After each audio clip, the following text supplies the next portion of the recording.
Bonjour. Les négociations viennent de commencer à Genève dans une certaine confusion. À l'évidence, Genève 3 n'aboutira à aucun accord et il n'y aura pas de Genève 4. Pourtant, ces négociations ont une certaine utilité parce qu'elles permettent de clarifier la situation. D'abord, il apparaît que les Nations Unies ne sont pas un organe neutre, mais participent activement à l'organisation de la guerre, au moins depuis 2012. Vous vous souvenez que en 2012, juste après la conférence de Genève, Jeffrey Feltman, l'ancien ambassadeur des États-Unis à Beyrouth, puis responsable du Proche-Orient à l'ensemble du département d'État, avait été nommé numéro 2 des Nations Unies. À ce moment-là, il avait rédigé un plan de capitulation totale et inconditionnelle de la Syrie, plan qui a été porté par les Nations Unies durant 3 ans.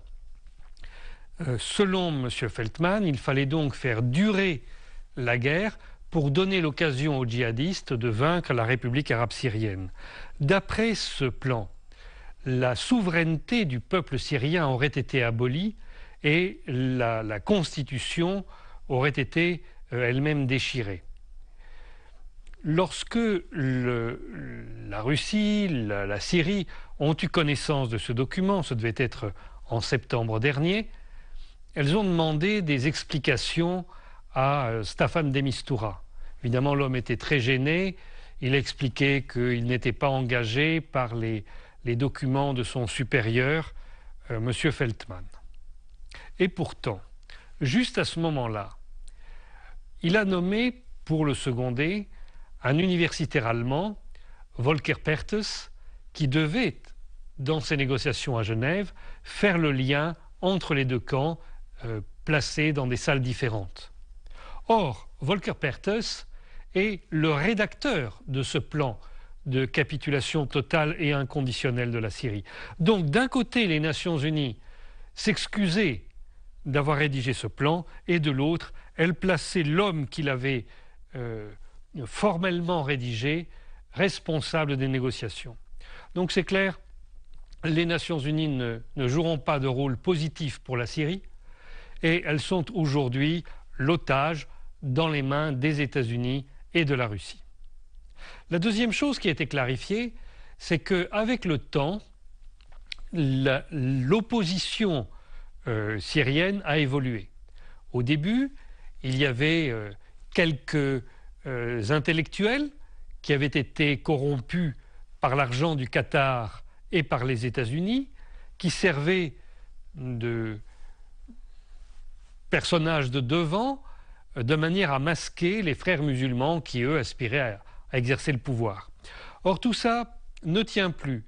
Tous ces intellectuels ont disparu les uns après les autres, et dans la logique de la guerre qui fait qu'il n'y a pas de position intermédiaire sur un champ de bataille, on est d'un côté ou on est de l'autre, si on reste au milieu, on est tué par les deux camps en même temps. Donc, dans la logique d'une guerre, il y a une radicalisation de chaque côté, et particulièrement du côté de l'opposition, qui est aujourd'hui arrivée à son stade ultime avec Daesh. Donc, de facto, quand on dit qu'on ne discute pas avec Daesh, on est forcé de discuter avec des gens qui travaillent avec Daesh. Les responsables de différents groupes sponsorisés par l'Arabie saoudite.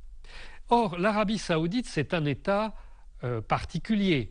La propriété privée d'une famille qui règne de manière absolue sur ce pays.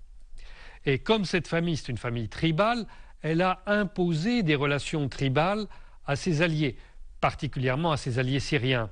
Donc elle a sélectionné les chefs de guerre de ces groupes en fonction de leur appartenance à des tribus syro-irako-saoudiennes.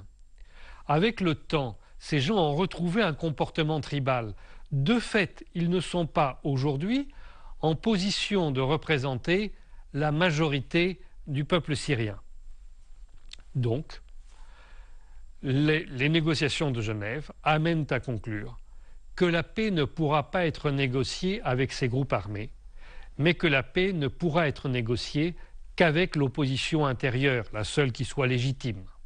Pendant que les négociations se déroulent à Genève, Les États-Unis et la Russie ont conclu un accord et prévoient à partir du mois de mars, ensemble, d'attaquer de manière féroce Daesh.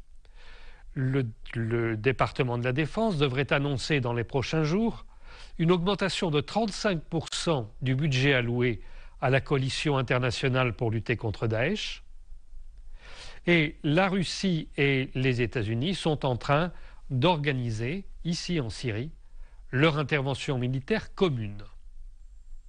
De fait, l'Arabie saoudite, qui a compris que la récréation était terminée, est aujourd'hui en train de se tourner vers les faucons libéraux aux États-Unis et particulièrement vers le général David Petraeus pour essayer d'organiser une nouvelle force wahhabite cette fois et non plus frères musulmans, une nouvelle force wahhabite pour remplacer Daesh. Cependant, personne ne pourra aller contre une alliance entre les États-Unis et la Russie.